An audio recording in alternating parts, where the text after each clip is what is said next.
Hey, welcome everybody. It's time for Turning Two with Booney. It's our end of the year edition. Brett Boone, how are you? I'm doing good, Rich. How you doing? I'm tired, man. I am tired. What are you doing? Trying to block the camera with your face? No, I'm just getting just getting Stretching? in getting into character. Okay. Well, it's our end of the year edition. I'm Rich Herrera. That's Brett Boone, of course. This podcast has been coming to you for the last few years. And at the end of the year, we usually do a wrap up of the Did, baseball season. Rich, did Yeah, you say this is turning two with Mooney? yeah. Did I say that? I don't know if you did. We're gonna have to check that with Jared. Maybe you have to pipe it back in after we complete the podcast. Wait, wait a minute, are we restarting? No, we're not restarting. For those of you wondering out there, I'm just making sure Rich is efficient on his end with this is welcome to the Brett Boone Oh, podcast I'm sorry. turning to with Booney edition. Turning Oh, to with okay. Booney. That's very important, Rich. It's the holiday If you want to season. be the top of the Going food out. chain when it comes to podcasting, you need to be efficient. Now, I know you don't have much experience in this world on a mic, I know. I but know. I'm here for you. Well, I'm glad. No. Okay, so let me throw this out to everybody. We'll do it properly for the folks. Um, Hi, everybody. I'm Rich Herrera, National Sports Talk Show host. That's Brett Boone, of course, MLB alumni, former coach. And, Alumni. well, I don't That's know. not Now I got to right. start all over again. You've completely thrown me off. No, we're good. we just filled up a couple minutes.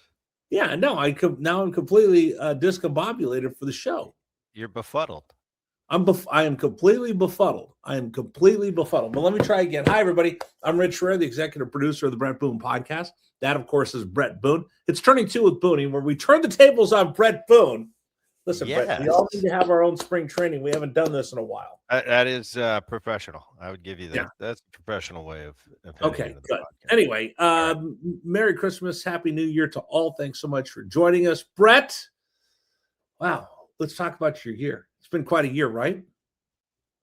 Quite a year. Finishing off, you know when you just can't, you got that last gift, that last pain in the ass that you got to get. Well, this year it happens to be falling on my son Judah. So it's like I've been asking him for what do you want? Oh, other than a car or a plane. He's like, I really don't need anything, Dad, but I would like some clothes. All right, well, why don't you pick? What's typical is can't everybody be simple? Hey, where do you shop? Nordstrom. Just for example, wherever it may be. Okay, I'll go out and I'll get you a gift card because then you can go in, try on the stuff so you like it. I don't want to get my son a pair of pants that he's going to look at. Great, Dad. Thanks for the Christmas gift. Then he's going to throw them in the corner. Right. Therefore, I'm trying to nail him down. What type of clothes do you want? A normal person would give me, well, I like, I like Lululemon, or I like Fiore, or I like, oh, perfect. I'll go in there. I'll get him some credit at the. No, he's got to have this obscure. I can't even pronounce the name of the website, but it's vintage clothes that you buy and kids trade and sell. Like I used to do it in college too. I used to get the old Levi's so I didn't have to break in the new 501s. So there's a website like that. There's no gift cards for this place. So now I'm going out trying to get a card at CVS and there's no cards left. No. But it's got but I don't have a gift for him. So I got to put a note in there that says, hey, and buddy, to whatever that website you want to subscribe to, when you're ready, you and Dad can sit down and you have, I won't disclose, X amount of credit with Dad on this website. Therefore, he doesn't just take a bunch of cash and go blow it over the, at the bar with his frat boys.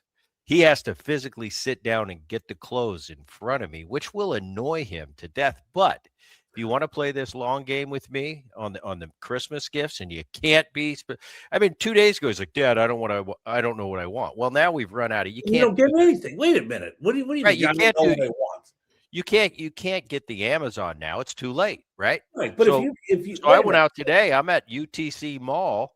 Right. Here in San Diego, and it's raining and it's an outdoor mall, which was good for us because there was minimal traffic. Okay. Finished up my last round. I said, I still got Judah. When am I going to get Judah? I'm texting him and his brother are working today. They're working construction. I'm texting his brother. What's the name of that website? Oh, Dad, you can't get any credit there. So I go to CVS to get him a card that, hey, son, Merry Christmas. It's a wonderful time of year. And then I have to have something to physically write in. Oh, and you have X amount of credit with dad to go to this whatever site and get clothes. But that doesn't seem like a fun Christmas to me. So wait a minute, let's back up for just the whole concept of a couple things that I just That find was in this. that was long-winded. No, I know, but there's a couple things I'm going to point out to you that I find a fallacy with. Okay. Number one, what do you want for Christmas? I don't know. Okay, then you don't get anything. I agree. Yeah, you know what? If you can't figure out tell me what you want for Christmas, then you're not getting squat. That's my answer usually, though. That should be your answer. What are you? I'm going to go jump through hoops and find you vintage stuff. Right. Right? I mean, you know what the answer is, Rich, and with the majority of these kids, you know what the answer to? I don't know give me cash. Yeah. But I don't like giving cash. Cash is tired. If I had a trustworthy recipient of the cash that was going to do what it was supposed to be done with it, I get you know what I told him? Okay. So he's at college. He's doing very well. He's going to graduate this year. And I told him, I'm proud of him for that. He gets a little bit of money here and there. But I said, how about a gas card? Yeah. How about Trader Joe's? How about Trader Joe's? He's like, I don't want that. But they don't look at it correctly. Okay, let's say you're a full-time student and dad's helping you out with a little allowance every couple of weeks because you're keeping your grades up. Usually, where does that money go? Gas, food. Right. How about if you got that and then on top of it, you got a bonus? But they don't think about it like that. They're like, oh, I don't want a gas card. You give me gas. No, I give you money that you use for gas. But think if you had a gas card on top of that, you could use that money for what you wanted. They're not thinking deep enough. No. So number one, if I got the reply, I don't know. Okay, then you're not getting squat. And everybody else will open up, hey, that'll teach you. Right.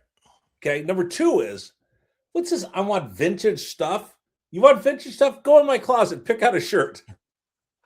Well, it's not necessarily vintage. It's more of used clothing. Even better. We've got 15 closets in this house. Go pick something out for yourself. Right. No, he wants. Yeah. And I understand that. If my dad would have told me that when I was in college, hey, Brett, you can go into my closet. I'm like, what am I going to wear? Your freaking cotton Dockers? Get the hell out of here. But wait a second. I would think I'm a little more hip than that. But when it comes to fashion, my kids don't think I'm more hip than that. No, but he wants vintage clothes, right? Not vintage, used. Okay, he wants used clothes. Even better. He wants used clothes. Correct. So he's going into someone else's old closet to get old clothes. Why not just give him? Yeah, but he's going into Pierre's closet. See what I'm saying? Like-minded closets, not dad closets. He's going into another 20-year-old something that's going to wear something that's probably cool now. That dad's not wearing. He doesn't want like a Ken Griffey Jr. vintage 1984 T-shirt. He wants a Molly Hatchet concert shirt. Okay, then go into. I'm sure you've got some of that. I'm not a Molly Hatchet fan, but I'm sure there's something out there. I want vintage. Good. Yeah. He wants. I think he wants the 501s that are already broken in. Right. Here you go, pal.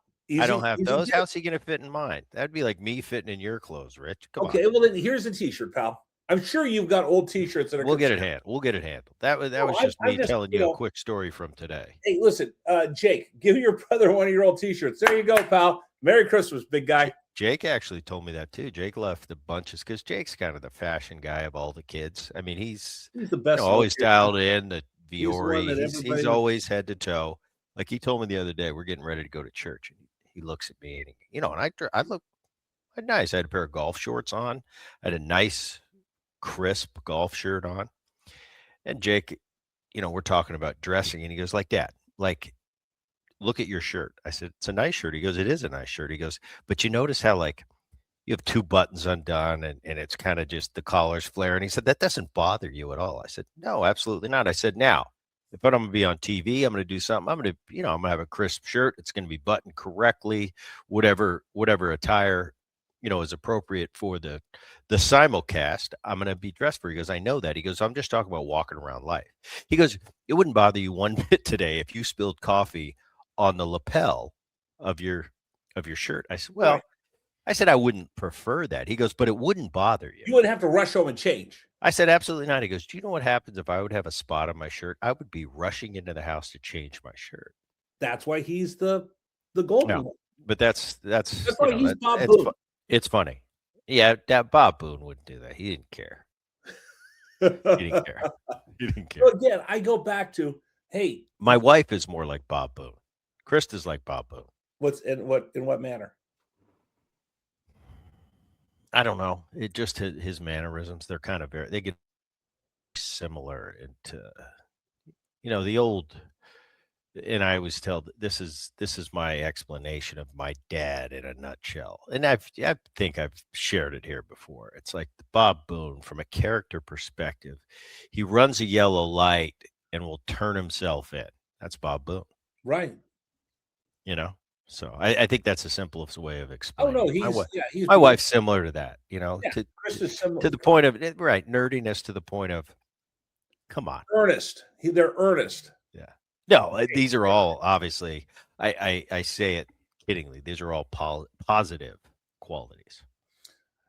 Wow. Well, I'm just excited for the holidays. I hope you're excited for the holidays. I hope if you need, I can give you a couple of T-shirts. Send it to them. No, we're good. I'm sure I've got a couple of T-shirts that are vintage and somebody. Because here's the thing. So when I lived in Tucson and I would go out on game day, University of Arizona, there was a couple bars and they would set up these racks with these vintage T-shirts that kids would be buying. And they're spending $50, $60, $70 on T-shirts that I have in my closet. Right. Well, you could do the same thing. You go sell them to some knucklehead college kids that watch my old T-shirts. Absolutely, if they're legit. I mean, if you've got a legit Judas Priest concert shirt from '78, that's worth something. That's worth something. Absolutely. So they'd have all these old, beat up, mangled T-shirts, threadbare with the collars that are torn out. Kids are like, "Oh my God, this is the greatest thing in the whole world!" Like, dude, I've got 20 of those in my closet. Just come over to my house. Yeah. Well, it's like, okay. Have you ever bought a pair of pants that have already been frayed and worn and have holes in them? I did. No, you mean a new pair? They're new, but they're built to look frayed. I don't think I ever bought one of those. You pay extra for those, right? But they're new. They're fake old, right? Now, in college, I know what Jude is talking about. The 501 story is there was in between UCLA and SC, there's a city, it's kind of in the middle, and I'd have to take the 10 freeway and hang a right. I forget the name, but I'd go down to this. It was just basically it was a 501, and it was used 501s that, I mean, a huge wall just full of them. And back then it was the 501s, the button fly. That was what was in. We had pegged them at the bottom. But man, you had to put in a lot of time to get that cool, washed out, legit, hardcore, cool Levi look. I mean, that was years. And you didn't want to wait. You went from bell bottoms to 501 straight leggers in like 2 seconds, and nobody had the years to put in to make them look right. Right. So I'd go get them and then peg them myself. But I already had this guy's been wearing these jeans for 3 years. So I had that look. So, you pay a little more. You pay a little more for them, but it's like, so I get that. But the prefab? Right. It's like, this is a brand new product that's being made, but I'm going to fray the ends to play the used look, even though they're not used. That's kind of tired. No, I never bought into that. But then again, I'm not a fashion guy. No, we've established that with Jake. No, when I got 501s, I got the hand-me-downs from my uncle and my grandfather that wore them on the ranch. So they'd actually worn those as work jeans for like 20 years, and all of a sudden, now they're cool. Growing up in Jersey, and this is before. Now, 2025, I think fashion is kind of East Coast, West Coast is very similar. But back in the day, when I was growing up in the 70s, 80s, East Coast was way behind West Coast. It wasn't like today where it was fluid from East Coast to West Coast. Showing everybody and social media. We had a completely different as kids how we dressed in New Jersey. I mean, when I was a freshman in high school in New Jersey, it was cool to have like dress very preppy, have long sleeve collared shirts on with a pair of not Dockers, whatever, khakis with a pair of penny loafers. That was like cool back then. I came to California. I grew up sixth, seventh, eighth grade. We wore corduroys and velour shirts. I came to California with those corduroys. These guys looked at me like I had two heads. They're like, dude, throw on a pair of jeans and a t-shirt. People wearing flip-flops to school. We wouldn't even think about wearing flip-flops. And I'm going, what is going on? And I got into this whole 501 thing. And my first pair of jeans was like these stiff, like darker than dark 501s. I'm like, these Yeah. aren't cool. I want my green corduroys. They're cool. And you And had then to wash them a couple times, and then your mom was like, I already washed these once. All right, can you wash them again? No, Brett, we're not going to sit here and wash these for 3 days straight. right, it ain't gonna work. Right, No. whatever you did, it's not gonna work. No, Anyway, and then you get them and you rough them up, and then they just go back to being just blue pieces of tarp. you're right. Okay, I'm All not right, sure. what do you got for me today, Rich? Well, I was going to ask you to reflect back on the year that you had, because as we were sitting here last year doing our recap, who would have thunk what you would have ended up doing for the year? It was a pretty amazing year for Bret Boone. Yeah, it was cool. It was definitely a new experience and something that I didn't expect and was surprised on what it was like. I learned a lot. I enjoyed it. Um, Still finding out what we're gonna do in baseball this coming season. I should know that soon. But I liked being back in the game, and I liked being in uniform. I didn't know if I was going to or not, but it got the juices flowing for me again. And like I said, it was a learning process because I was doing it in a completely different capacity than I had done before. But it got me right back into the player's mode, even though I wasn't a player.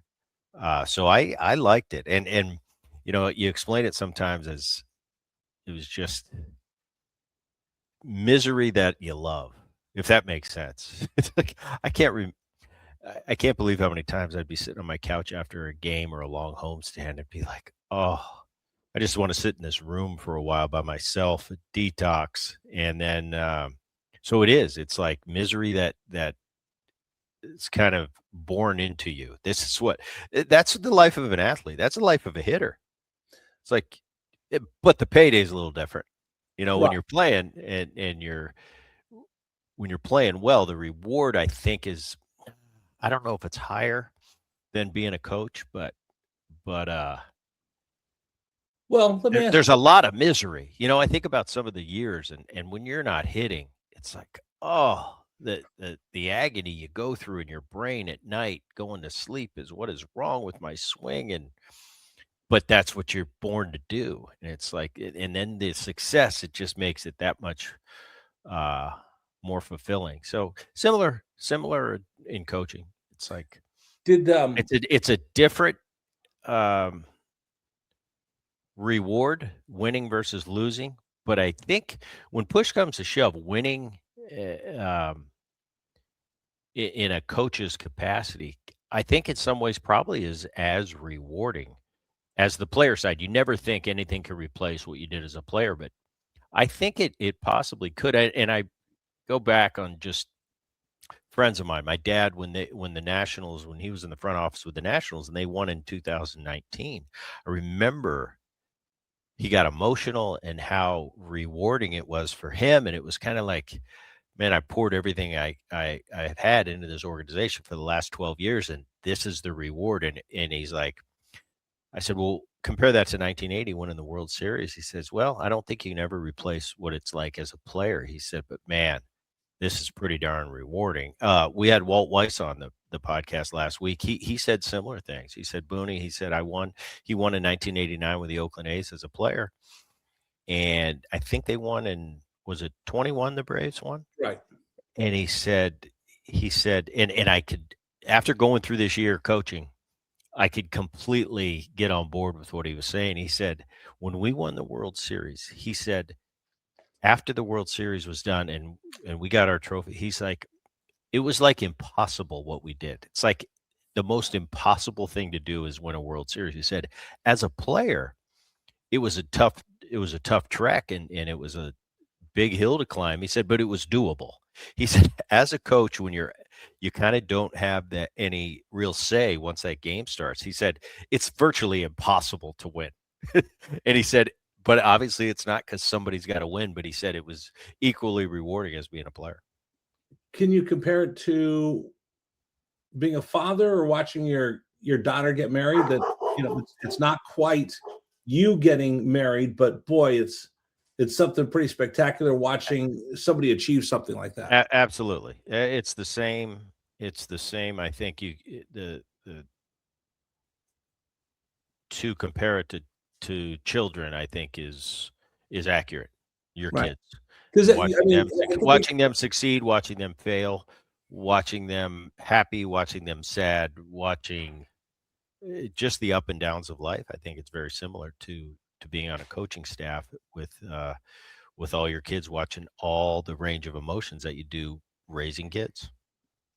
how tough is it when they scuffle and you watch them and they're putting in the work? You know what it's like. You've told us a story like, I don't want to go to lunch today. I don't want anybody looking at me feeling sorry for me because I haven't got a hit in 3 days. What's it like watching them suffer and not being able to help them? Right. It's then you beat yourself up. What can I do to be better? What words do I have today? What are the right words that can trigger something that'll get them to the success side? That's what drives you crazy because as much as it, and then you take a step back and you think, okay, let's be realistic about this. It's not my fault. There's nothing I can do about it, but you still wear it and you still put it on yourself and you take some onus. So then you think, okay, all right, I'm gonna put myself back in player mode. Not one time in my life did I ever say I'm not swinging good today because my hitting coach is at fault. Of course, I didn't say that. So I know that's not how the athlete thinks. But But it doesn't matter how much you can look in the mirror and be realistic and just take it through a sober lens that I know that it has nothing. You still take it on. You still take it on and go, no, there's something I could do, and you sit there and you toss and you turn in bed at night thinking, okay, just as an example, what can player A, player B, player C, what words do I have for player whoever it may be, Jones, tomorrow that can get him from he's just not getting his load right to getting his hands loaded a little quicker. What's the right verbiage I can use to unlock, what is his brain? How does his brain calculate what I say to him? Because if I say that to Jones, Smith might not interpret it the same way. So I got to not only take into consideration the personality, but how it will be interpreted. So that's what you do. And you sit in bed and you think about it. Like, okay, should I tell him right when I get to the ballpark? Should I wait for him to get there and then we're going to look at some video together and tell him that? Should I look at video with him, talk, let him talk, I listen, go down to the cage, do a few drills, and then drop on him what I want to drop on him? So it's all like you're driving yourself crazy when sometimes it's a little simpler than that. But we complicate things. Do you feel like a handyman fixing a broken step that just needs a couple little nails, or do you feel like a psychologist that has to? I think it's more of a psychologist because it's and you find out the players today they're so much different than we were. In some ways it can be good, in some ways it's a detriment because they are very schooled on the fundamentals of the swing because of the technology and because of the data points and because of the tools we have at our fingertips now. Everybody's very well. I'll give you an example. The other day, my son-in-law, Nick, I go down and watch him hit. He's talking to me about my swing and how I loaded.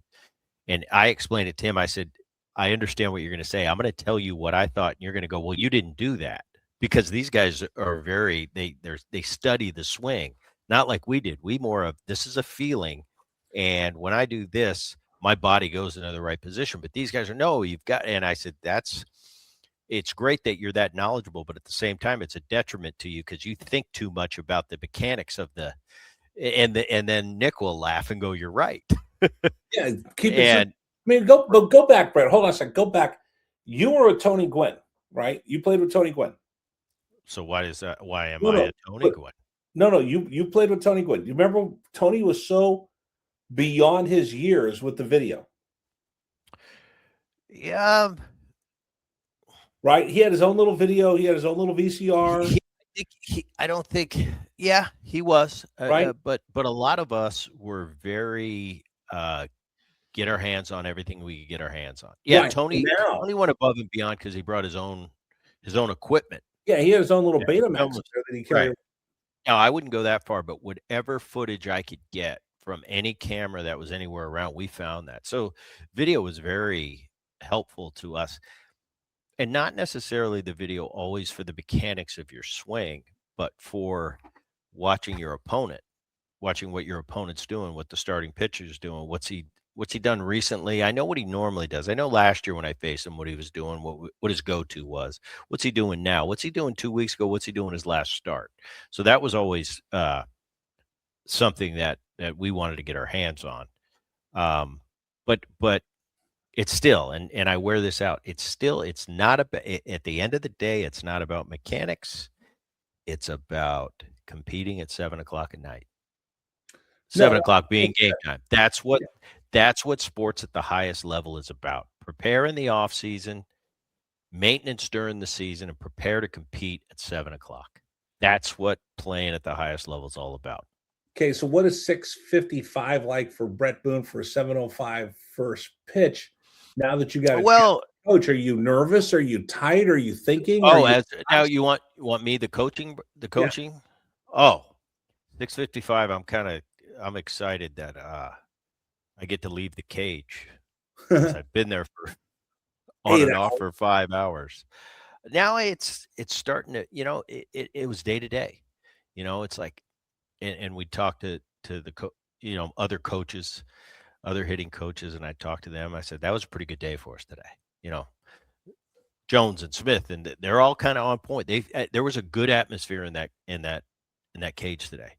And usually when you say something, hey, I agree. It was upbeat, man. It was good to see how these guys were interacting throughout the day. Because some days everybody's flat, and we'd look at each other like, "Good luck tonight. We might be in trouble," because they didn't have it today. And sometimes you're right, and sometimes you're wrong. But it's always a little bit of excitement, like not the excitement I'd get when I was going to play and take the field. But almost like, okay, I've been in the cage. I got my T-shirt on. I'm going to go up. I got to put my game shoes on and my game pants and put my glasses on so I could see and go onto the bench and give all the high fives and the hugs that you give to these guys and getting ready to, all right, let's go win a game tonight. So it's a similar feeling. I think as a player, it was more of this is what I do. Just I'm in game mode and this is what I do. It wasn't a real excitement. It was like, no, I'm going to do my job. As a coach, it was a little more of the unknown. Like, all right, how are they gonna perform? How are we gonna do, boys? How are they gonna perform tonight? Because I know right now at 6:55, I pretty much anything I can do is kind of about to go out the window as soon as they take the field. So now it's out of your hands. It's a little more like, come on, guys, come on. Whereas a player, I'm a little more stoic and let's just go do my job. And whatever where the chips are going to fall where they may. Whereas a coach, it's like, all right, let's go. Come on, guys, and where can I help? Where can I help? That's the difference. Okay, so I got two things. I've always wanted to know this. What's it like for a hitting coach? Fourth inning. You haven't got a hit yet. We're going the fourth, fifth inning, no hits. I'm going to stay away from my skipper because he's going to start looking at me like what's going on, like it's my fault. And I know what's going to happen, so I just kind of move down the bench a little bit. Okay. When guys are scuffling? And it depends. It depends on the mood, depends on how we've been playing lately. This is one of those things where you got to decide what is the right time, what are the right words. If we've rattled off 4 of 5 and are just having an off night, maybe give the pitcher some credit. it might be a sarcastic comment like, all right, guys, we already have no hits. When you've won 4 out of 5, you can take that sort of ribbing. Like, he's right. We don't have any hits. Let's go. If you've lost 6 in a row and you haven't been swinging the bats good at all, that might not be a prudent comment. Like, yeah, we're well aware we've stunk for 5 days. Yeah, but if we're playing well, a little sarcastic jab might be a little fire that lights under you. And hey, we've been playing good, and he's right. We haven't got any hits tonight. Let's go. So that might be something I'd say in that scenario. I have to take everything in consideration: the player, the atmosphere, how we've been playing lately, who are we playing, what's this pitcher doing. Sometimes I'm watching a pitcher pitch and I'm going, wow, we got to find a way to produce a run tonight because he's hitting every spot. You got to steal one tonight. Right. Sometimes the guy's pitching okay. He's making mistakes and we're not taking him that might be where, hey, this guy is not that good. Let's go. And there's other nights where we got to find a way to grind out a run because it's Scooble tonight and he's on his game. Does that make sense? Now flip the script. 6th inning, you've already scored 14 runs and everybody's got a hit. What's that? Step on their neck. Let's score 20. Let's score 20. Does the intensity stay the same? I don't. Having fun. I think realistically, you're definitely going to be having. If there's 14 runs on the board, you're having fun. You're having fun. But what I tried to do, and I think Tony Gwynn, you brought up earlier, the one thing about Tony Gwynn, the Pete Roses, is like they were 4 for 4, but they're pissed if they go 4 for 5. They're going to get that 5th hit. Right. Whereas I think the rest of us were kind of like 4 for 4, that's pretty good. And if I go 4 for 5, of course I want to go 5 for 5, but it's not going to ruin my night if I don't get. If Tony Gwynn doesn't get that 5th hit, he's I got a pitch to do it with, and da. So that's a separator, and I always try to keep that. Keep your foot on their neck. Keep your foot on the gas pedal. I don't care if it's 14-0. Let's make it 20-0. Let's make them remember tonight. And they've got to play us tomorrow. Now, it's not a point of rub it in, take the extra base when it's 14-2. No. I'm not saying show them up, but let's not give away an at-bat just because we're playing that well. I'd say that when we had a few times this year when they bring in a position player to pitch. And it's kind of a circus, but, if you fall into it and smile back at the pitcher and everything, this still counts on your stats. Hey. And I'd remind guys, hey, this counts. Go get a hit because you're going to feel bad if you don't get a hit. Like they just gave me a free, not a free hit, but an easy hit. If I just concentrate, take the hit, nobody's going to remember that was off a position player at the end of the year. Right. So I'd always stay on point till you play the game to the last out, and then you go have fun. So one of the things I've always learned is not every hitter is going to be hitting at the same level. Not every pitcher. There's guys going to be hitting their marks. There's guys going to be scuffling. You never get all 9 players playing at the optimum at the same time. So what happens when you get a guy that's kind of struggling and the guy next to him is red hot? How do you high five the guy who's red hot and not make the guy who's struggling feel even worse? I'm going to always high five results, no matter pretty, ugly, and that's just the way it's going to be. And I'm always going to give a pat on the butt, a hug to someone that's not getting results. And once again, depends on the personality. That guy that's not getting the results right now, a lot of times they need some empathy, but sometimes need a little bit of, let's kick it in the ass and let's go. You're better than this. Some guys really respond to that, but you got to know who you're dealing with. Well, that was a tough part for you because you walk in the middle of the season, so you didn't know their. Well, that was, I tried to think about it and like, all right, how do I go about doing this job? First, I'm going to prepare like I'm going to hit tonight.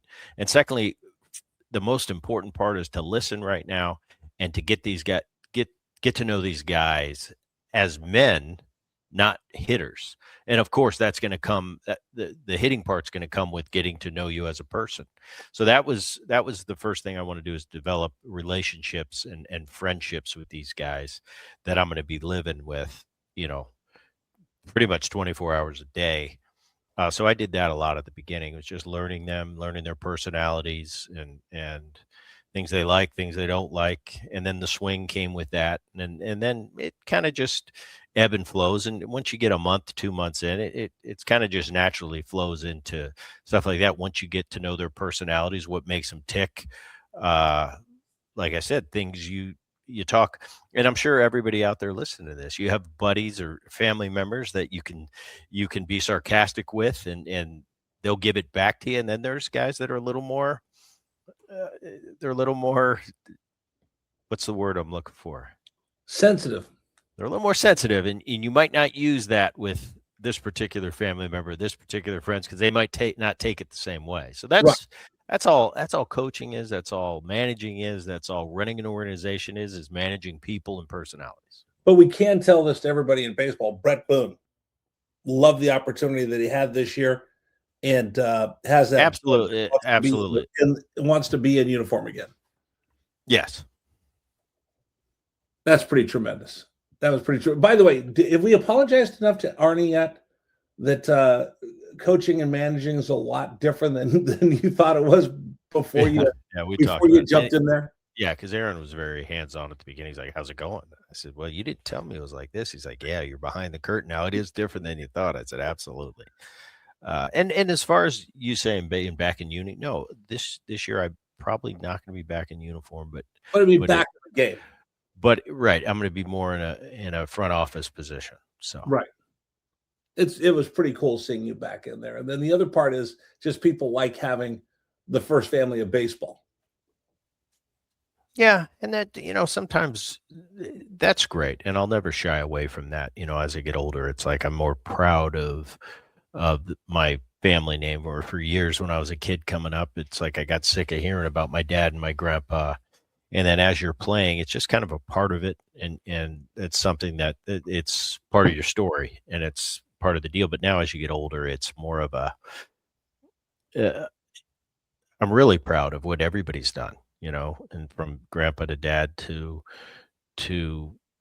Aaron, what he's doing now, Arnie, to my son, to it's Jacob, yeah. but I don't like, because when we went to New York this year and Aaron would come to Texas, there's a lot of expected hoopla around it. Brothers are Yeah. going against brothers. But we've done this so many times. It's like, yeah, it's a cute story for a minute, but it's like this is about our teams and about the players and not about us. So, not that I was uncomfortable with it, but it's like after that initial month of a lot of a lot of attention, it's like, no, Mhm. I'm not a player anymore. This Right. is, I'm a background player, like I always say, I'm a background player. So, but that's the game, and that's life, and it's a story. And if there's a story to be told, then there's going to be cameras, and it's just something that's a part of your life. All right. I want to walk through the season real quick. Let's go rapid fire. You ready? Yeah, let's rapid fire. All right. Shohei Ohtani. Incredible season. React. Expect at this point, it's like I'm over the shock and awe. It's like I'd be surprised if he didn't pitch like a Cy Young Award winner and hit 50 homers. He's that big of an anomaly. He's unbelievable. So I expect, as long as he's healthy, I mean, you might as well just put his name on the MVP trophy. Is there a comp set to him? Because oh, look, he's doing what Babe Ruth did, but at the same No. time, No, do we just know that? there's no comp. But I think the success that he's having has kind of shown people this is possible. When Is 10 it? years ago, 10 years ago, Wait a second. Stop. Is it? yeah. Do I because Well, was Bo Jackson possible? Yeah, and then it was Deion Sanders, and then a teammate of mine, Brian Jordan. University of Richmond. So that was possible. Now I think you're seeing it. I think you're going to start to see in the future two-way players, and because it is possible now at the highest level. Now to see another Shohei, I don't know if we'll see one that is pitches like that and hits like that. They're both at an MVP level. It would be, to me, I'd be impressed enough if he was a decent hitter and a middle reliever. That would be overly impressive to me. Like, how do you do both? Is it? Let alone he's a frontline starter and the best hitter on the Dodgers, on the World Series champions. You're the best offensive player, and you're a number one caliber starter. That's something that's never been matched in the game of baseball. All right, Dodgers. They win it all. They spend more money than everybody else. Is it just the checkbook, or is there something special there? Both. It helps to have 4 or 5 number one starters on the same roster. Their depth, they're very deep. They're deeper than everybody else, so they can have guys go down, and they still got plenty of firepower. Tough. Toronto was, man, gave them a run for their money, and could have won that series. But I think the best team in the world last year, I think, was the Dodgers. And it's almost like they just kind of prepare for that postseason. They kind of just the regular season they play to get to the postseason, like those Yankees teams that won all those rings in the late '90s, early 2000s. Next one, New York Yankees, Aaron Judge. When Judge is healthy, he is beyond anything else in baseball. Do we appreciate him enough? I think we do. He just won the MVP. Yeah. And some people wanted to give it to Cal Raleigh. Cal Raleigh, unbelievable year. What a year. And just blew away the home run record for a catcher.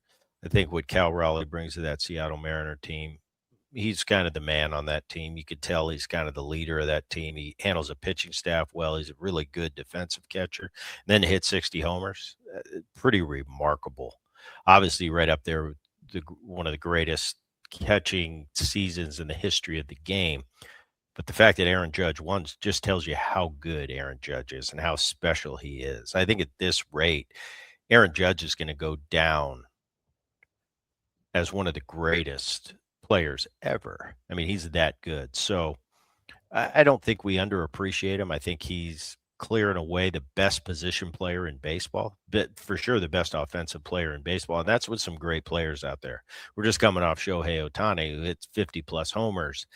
And to me, from an offensive, just strictly an offensive standpoint, he's a distant second to Aaron Judge, in my opinion. The Atlanta Braves.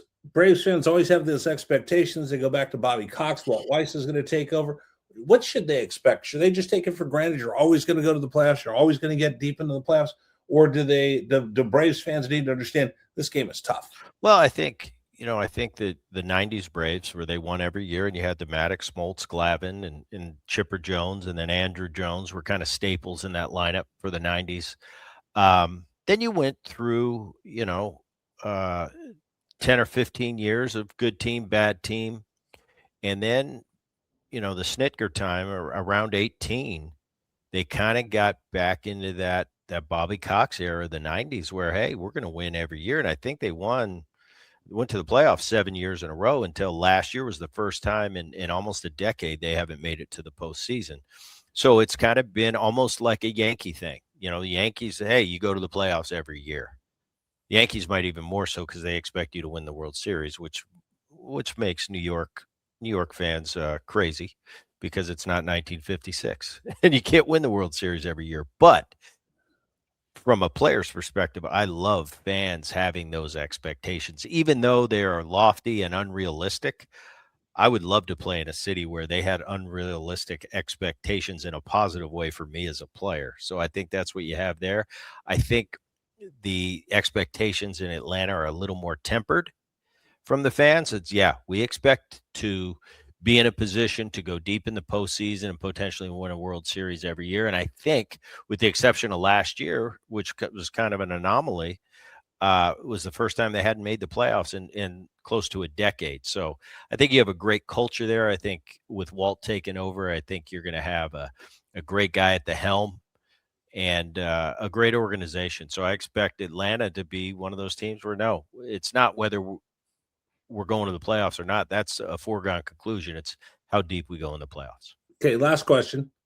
Is this now the time of the changing the guard? You talked about Cal Raleigh. You talked about Skubal, that this next generation is ready to take over for the Kershaws of the world?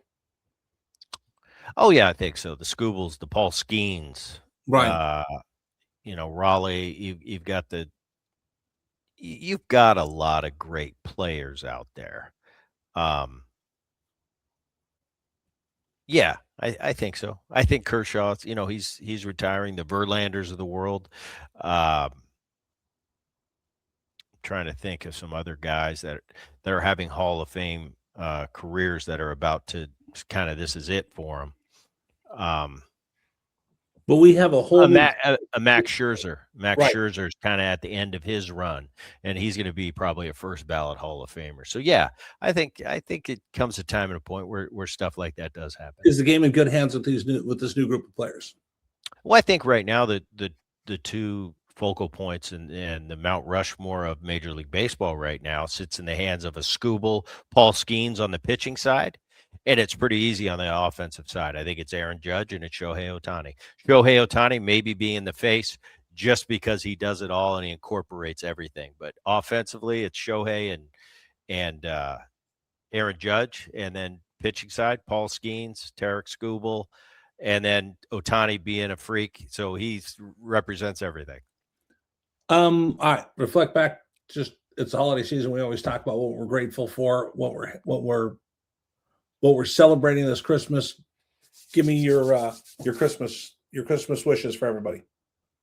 Oh, everybody have a healthy and just this time. What you're grateful for in Christmas and what you're celebrating. My grateful list really doesn't change. I'm grateful for my family, my close friends. Sobriety is awesome, and it's a cool thing. It's something that I am very grateful for. But just having this time to celebrate with my, being a dad and getting to watch my kids grow up and have successes, have failures, get back up when you fail.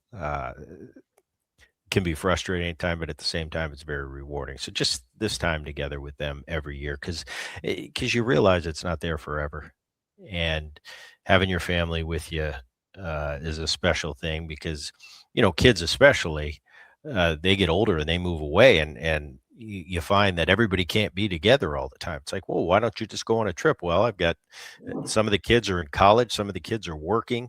I'm going to go now. Malia's in high school, so she can't, she has a different schedule than Judah has at his college. And, so that to just go on vacation with everybody, you think, oh, it's simple. Just get on a plane and go. But a lot of guys, Jake's got a job, a lot of different parts moving. So you appreciate the times you can get everybody together. Well, from all of us here at the Bret Boone Podcast, it's been a wild, crazy year. From Bret jumping back into uniform in the middle of the season, we didn't see that coming, keeping the podcast going, and then we're looking forward to a great 2026. You got it. On behalf, Merry Christmas, Rich. Thanks for. Oh, by the way, Rich Herrera did a great job for us this year when I was on tour. Yes, keeping the podcast going for me because I wasn't always available. So I appreciate that. I wish you a Merry Christmas. As you, Liz, and Riggs. Yes, that's quite a threesome. But have a great Christmas, and absolutely. I appreciate you. And I will see you. I don't even know who's on the program next week. We don't know. It'll probably be the two of us. It'll be a surprise. No, next week will be. I can't. I'm off. Someone much better than you. Yeah. Oh, okay, good. Well, that's not hard to do. But anyway, from all of us here at the Bret Boone Podcast, hey, Merry Christmas, everybody. You got it.